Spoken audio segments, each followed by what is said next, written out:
Hey, everyone. It is LaRon Quarles with SBO Hair Loss and Wellness. I am going to go ahead and get started. I'm going to go live in my Instagram as well. Hey, everyone. I'm on Instagram and I'm also on Facebook Live. It is LaRon, your friendly certified trichologist here at SBO Hair Loss and Wellness in Pleasantville, New Jersey, also Montclair, New Jersey, and also serving my community. So, hi, Miss Lala. Hey, long time no see. Hi, Miss Patty. How are you? I'm trying to just do my duty as a certified trichologist. For many of you who don't know who I am a certified trichologist. Hi, Pamela. And what it is that we do is we help our clients with hair and scalp issues that prevent them from having proper hair growth, or we help you to find out what it is that you can do with your body through your own health and wellness and help yourself overcome your hair and scalp challenges. Often, we have clients who have a whole bunch of different issues: thinning hair, hair loss and spots. They're overcoming health challenges, and those health challenges uh, slide over into causing hair loss over time because a lot of consumers and a lot of people don't know that the two are related. So today I am talking about the fallacy of the protective style. What in fact is a protective style and why, as a certified trichologist, I do not like them. So if y'all come for me, it's fine, but I'm only expressing to you as a trichologist why I do not like protective styles. Again, my name is LaRon Quarles, and I am a hairstylist as well, and I have been a licensed hairstylist since 1987. I'm also a cosmetology educator, a certified trichologist, and a health and wellness advocate. So all that I am talking about today, hi, good wigs, is in reference to maintaining a healthy head of hair and healthy scalp. Uh, this is how I feel, y'all.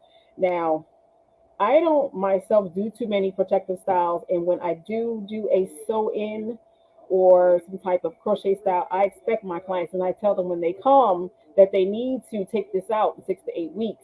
However, do I like them? I don't really like them, but they're a means to an end because I am a hairstylist and I'm not at the level where I can retire from behind the chair and just stay a trichologist and help people with hair and scalp issues.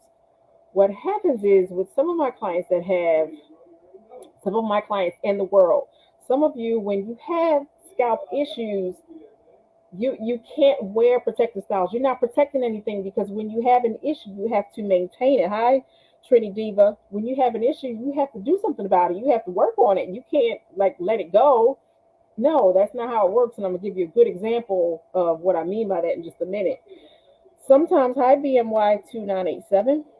I think that protective styles make us lazy. I come from a generation where we pressed and curled our hair in the kitchen, and we open that window, we got our ears burnt, we got our forehead burnt, we got the back of our necks burnt, but our mothers did our hair. We didn't have weave to put in to save us from not having to do our hair for months and months. It's not a good idea to just rest and rely on having something that we can put in and then never have to do our hair for a couple months. That is not a good thing.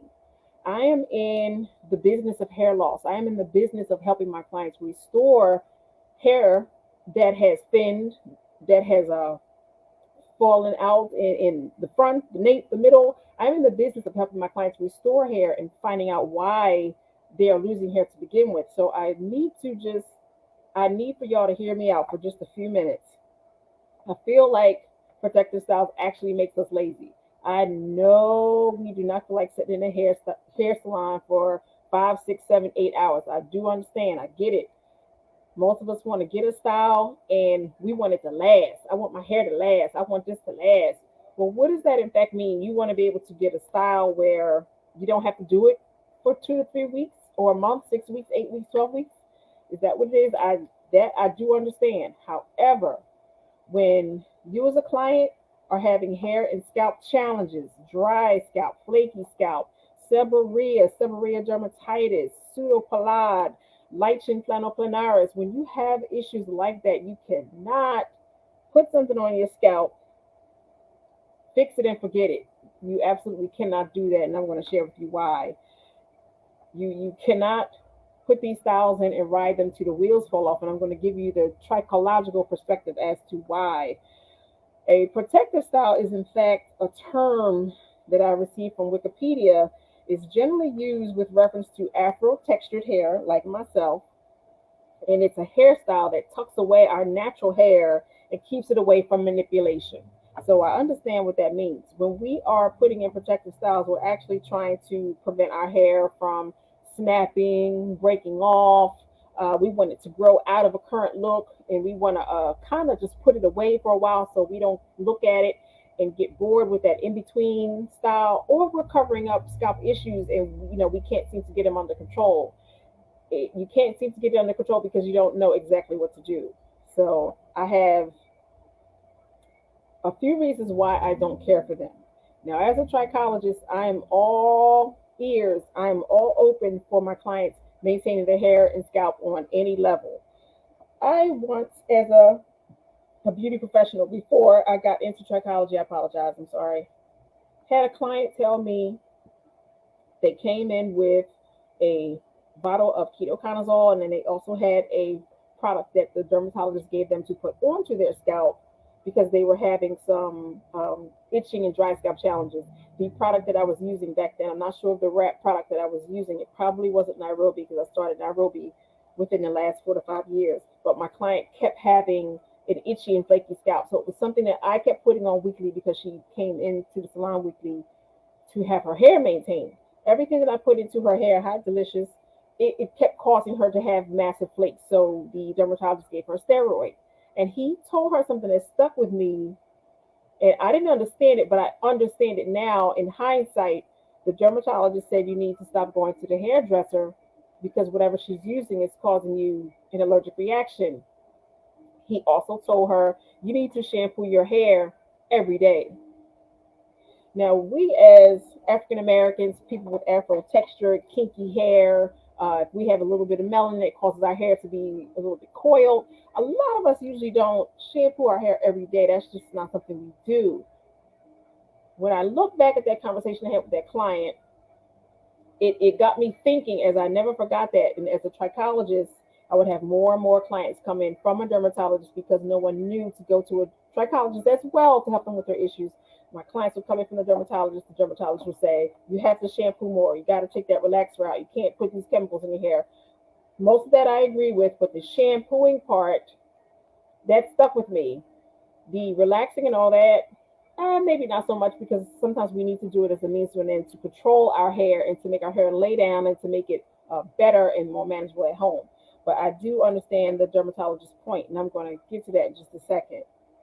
As a trichologist, my clients are usually dealing with, dry, itchy scalp, seborrhea, like I said, around the hairline, where the hairline will be very red and irritated. It's always raw, it's gray, it's flaking, and it never seems to get under control. Now, that's an entirely different animal in itself. We also have clients that are dealing with, like, psoriasis, scalp psoriasis, eczema, and things like that. And a lot of the time, you need to shampoo, you need to care for your scalp, and you can't just, not do anything to it. So I'm posing this example to you. When you have scalp issues, look at your hair like a relationship. You just met this fine dude. He's fine as wine. He's everything you wanted in a man. He wants to marry you. He gave you a ring. And he has 70% out of the 100 things that you have on your list that you would want. So you're not going to trash him because he doesn't have 30. He's got 70. So that's cool. You are getting everything you want out of this man. He's a Christian. He went to trade school. He went to barber school. He went to college. Whatever it is, he can take care of you. He can sustain a new life with you, and you love it. That's a beautiful thing. But you don't want nobody else to see this man. You want to lock him in the closet and take him out once every 4 to 6 weeks, once every 8 to 12 weeks. You don't want to be bothered with him until you're ready to deal with him and take him out of the closet. So I got a question for you. How long is your hair going to last if you keep locking it in the closet for 4 to 6 weeks at a time, only paying it attention when you want to? How is that relationship going to help you if you don't pay it any attention? Your hair and scalp are like a relationship. You have to spend time with it. You have to pay your hair and scalp attention. When your hair It's sending you the red flags and red signals of psoriasis, scalp psoriasis, seborrhea. Your scalp is irritated and sore. That's the red light. That's the alarm saying you need to pay me attention. You have to work on me. You have to see someone about this. You can't put me in the closet, lock me up, and forget about me, because I'm gonna come back for you. When I come back, I'm gonna come back with a vengeance.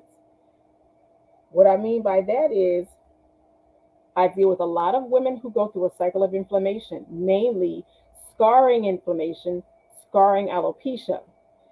Scarring alopecia, it occurs on many different levels. It's possibly genetic, as we have found with uh, different African American dermatologists who have done the research. We know it's genetic, it's fungal related, it's bacterial related, and it also has a pathology very similar to bacteria and fungus that helps the scalp break down. And when I mention it, many people don't know what that is. And it also has an inflammatory component. So when your skin and scalp is inflamed, you have to care for it. You have to wash it. You have to do the work on the inside and the outside to prevent that inflammation. When your scalp has fungal issues, that could be a different type of maybe a ringworm or a skin and scalp malady, much like pityriasis. When you start exhibiting that, that's the red light saying you have to care for me. You can't put me in a closet. Bacterial issues such as folliculitis or folliculitis decalvans, or tufting folliculitis, where the hair follicle has ceased to finish working, but yet it is so inflamed and so damaged that one hair has to travel through and come through another follicle. So the hair kind of tufts. But meanwhile, the skin thickens and it becomes damaged and it becomes scarred. And then you have a certain look and feel to your scalp. I have very many clients who are dealing with tufting folliculitis, and it's not a good situation. So when my clients are dealing with scarring alopecia, a lot of different things have been affecting them for a long time, namely how well you care for your scalp. You have to care for your scalp. You can't put protective styles in and not manage it, especially when you're dealing with a type of alopecia such as scarring, which happens a lot in the Black community. So I say that to say, as a trichologist, that's why I do not care for protective styles. When you are dealing with hair loss, you have to manage your scalp on a regular basis to promote hair growth. If you have scalp issues, scalp maladies, as we call it in the industry, you have to pay your hair and scalp attention. You can't not shampoo your hair. You have to use products on it daily to come out of that situation and make it feel better. You have to wash your hair often. When I think back to that dermatologist example, that dermatologist was right. I don't know who that dermatologist was, but the dermatologist is right. I'll give you an example. No, in our community, we do not shampoo our hair every day, but that's not to say we cannot. Now, I am 100% natural. For those of you who know me, have seen me in the journey, have seen me in wigs and quick weaves and my own regular hair blown out natural. But I can wash my hair. I can shampoo my hair daily if I wanted to, and we can. But as a community, as a race, as an ethnicity, that's not something we do customarily. But we have a coil pattern where all we need to do is add moisture and a little bit of oil, seal those together, put it on our hair daily, and we can manage it. But that's just not something we are prepared to do, because it takes a lot of effort to do our hair every day, which is why we put protective styles in so we don't have to do it.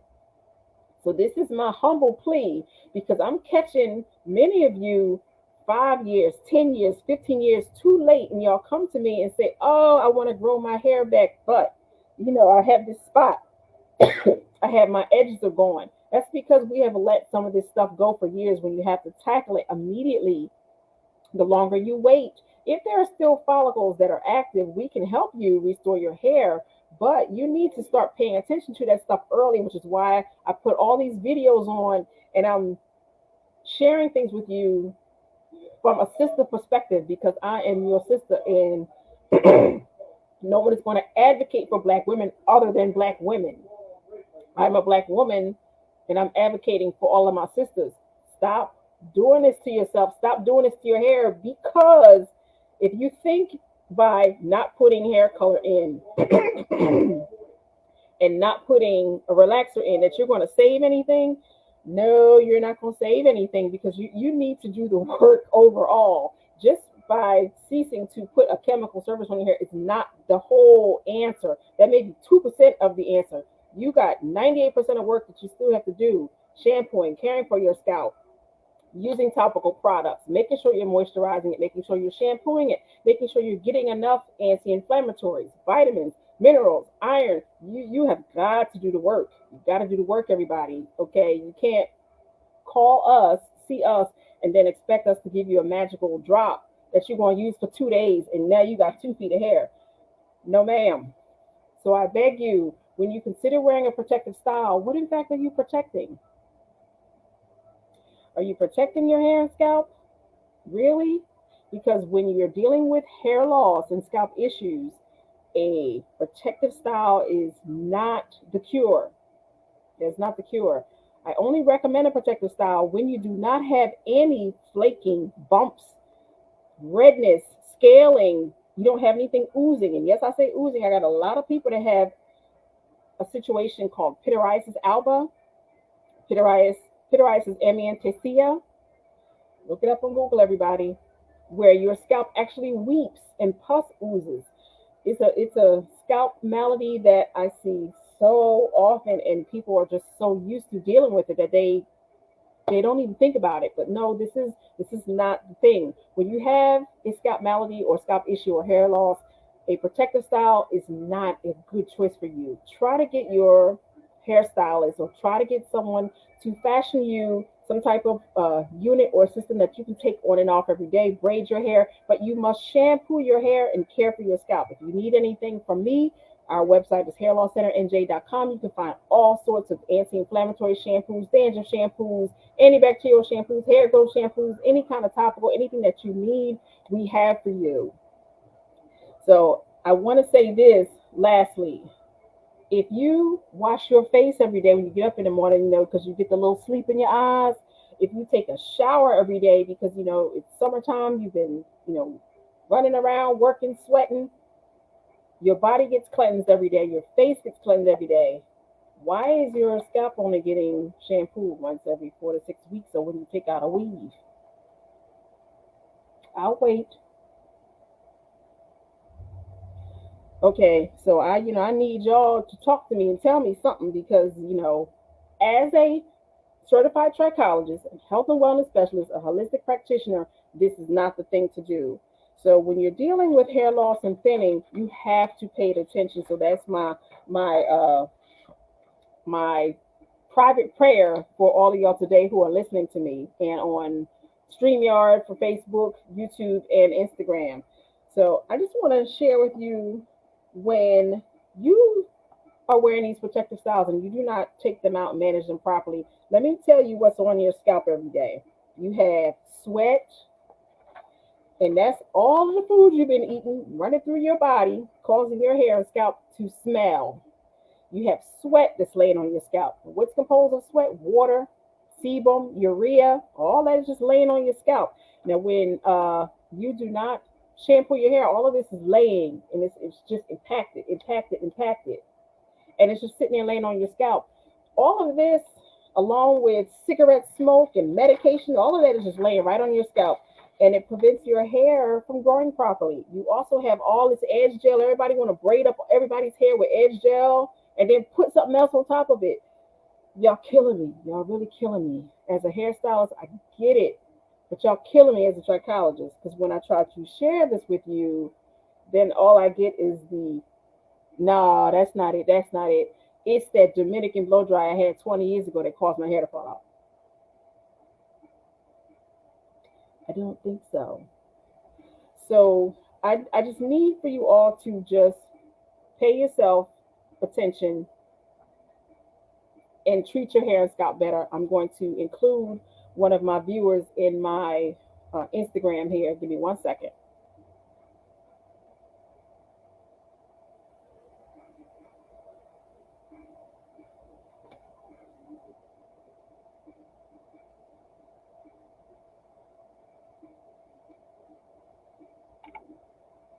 Hi, how are you? It's nice having you.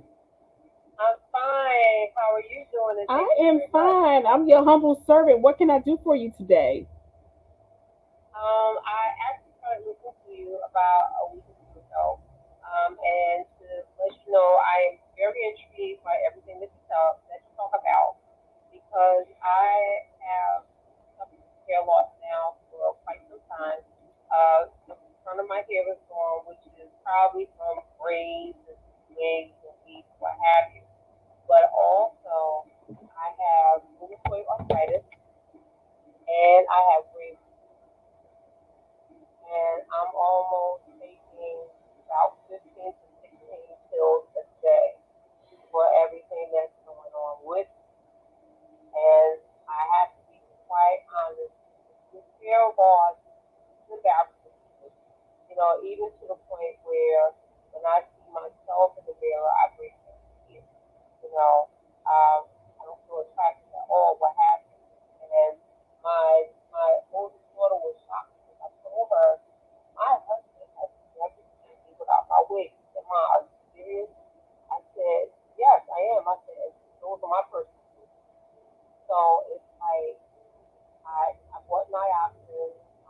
I'm now taking biotin, 2,500 milligrams. I asked my doctor first. I asked my doctor everything before I put anything in my mouth because I'm scared to change anything else on top of all the pills. So it's like, what can I do to get my hair to grow back? And it will, because that's the question mark right now. I feel the choice is powerful, but I don't know. As a matter of fact, what town are you in what state? Florence, New Jersey. Oh, okay. All right, all right, all right. It would be wise. I am in Montclair 3 days a week. It would be wise if you could get in touch with a trichologist. I have a great, great, great colleague. Her name is Nicola Forbes. She's already in the North Jersey area. We also have a few other trichologists in your area, so you don't have to travel. I really would just advise you because all of us, we all are in the same groups. We do all of the same things. We just work at different businesses. We are all working together to make sure that we work on filling in the holes of your health. Not saying that you're unhealthy. Okay. We work on the holes and filling in, what's going on in your health. And then we work on a manageable plan to help you reduce and eliminate most of your medication if you can at all. And then we put you on a plan. It's usually a plan that we fix for our clients 12 to 16 weeks to get you jump started so that you can work on a manageable plan of getting your hair to grow back. I really strongly would advise you to do that. I can send you their information if you can inbox me after this is over and I can give you their information. Or myself, I would love to meet with you, but I'm only in Montclair when a client schedules. I don't sit in that office all day. I'm only there when a client Okay. schedules. But we would love to be able to help you work on your issue. Well, I would love to meet you. Even if you just make an appointment because I do have someone who drives me around because I just had surgery in March. So Wow. it's like, yeah, I had a fusion on my back. Okay. So I'm not driving right now. So if I made an appointment with you, I would actually have someone, bring me to you. But like I said, right now, I am trying to eat right. I even have this here. It's not. I'm not gonna say they're real bad. I mean, I have to be honest. I might eat once or twice a day because I don't have an appetite. But because of all the medication, I force myself to eat something so I don't eat it. And like I said, on top of the things that I, told you about, I actually heard you talk about diabetes, and I had diabetes type 2. So I'm like, okay, I'm on metformin for that. So it's like it is so much going on, and I do know it starts from the inside out. And I'm like, okay, I really need to get help because the camouflaging is like, if it gets to a point, well, you really don't have a choice, then that's what it is. But if there's a glimmer of hope that I can, like, get on the right track, I would love to, make the appointment for me right now. Right. I completely understand. And I am here for you. Like I said, if you could inbox me when this is done, because I'm a hairdresser. So I'm not that technologically challenged. So I don't really know how to get back to stuff. Like no one has put any comments in. And after the live is over, there's no way for me to see who was actually in the feed.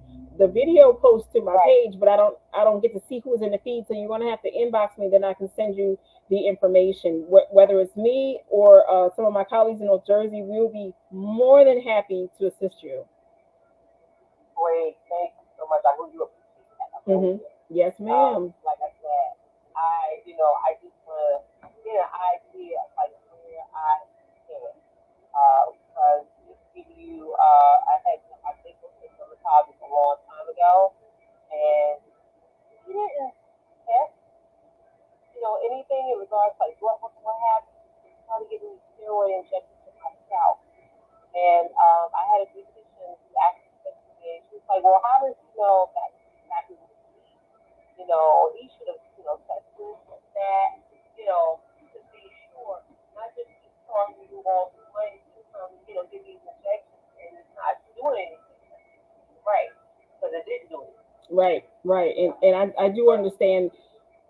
Dermatology and hair loss has come a long way. Trichology and hair loss has come a long way, and that's done as a means to an end. And when we don't have anything else to recommend, especially back then, because I'm not sure how long it was, that was one of the mainstays in helping women with hair loss is giving them scalp injections.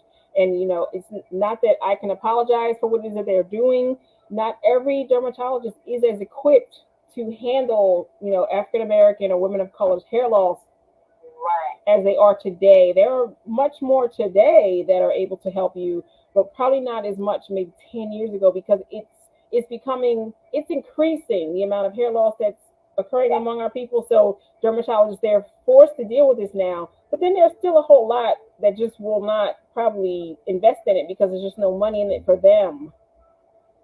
Okay. Okay. Well, that, you know what? Um, I do believe that because this was over, I would say about 14 years ago. Okay. So I mean, he's a great dermatologist, but when it came to that area, I think he just, did what he was probably trained to do, Right. not knowing what to do with Mm-hmm. African American hair. So that's why I said, I just after a while, my scalp before I could go back to school. Right. So it was like, okay, Right. fine, but I would love to inbox you. And if you guys can, give me an idea like where I stand. Like I said, it's painful for me. I can't speak for anybody else. Like I said, when I look in the mirror, I'm not happy. Right.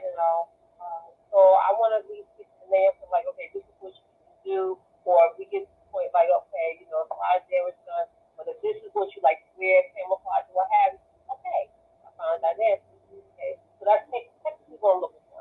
Okay, okay. Well, I look forward to hearing from you, and I'm gonna go ahead and close this out as soon as we finish talking because I've been on here, I don't know, maybe like 10, 20 minutes already, and I know everybody done logged off, so I'm gonna go ahead and close this out. And I thank you Okay, for no joining me. problem. I thank you so much. I It look was a forward to hearing from pleasure. you. You will definitely trust me. You will. Thank you so All much. right. Take You have a care. good day. Bye. Bye bye.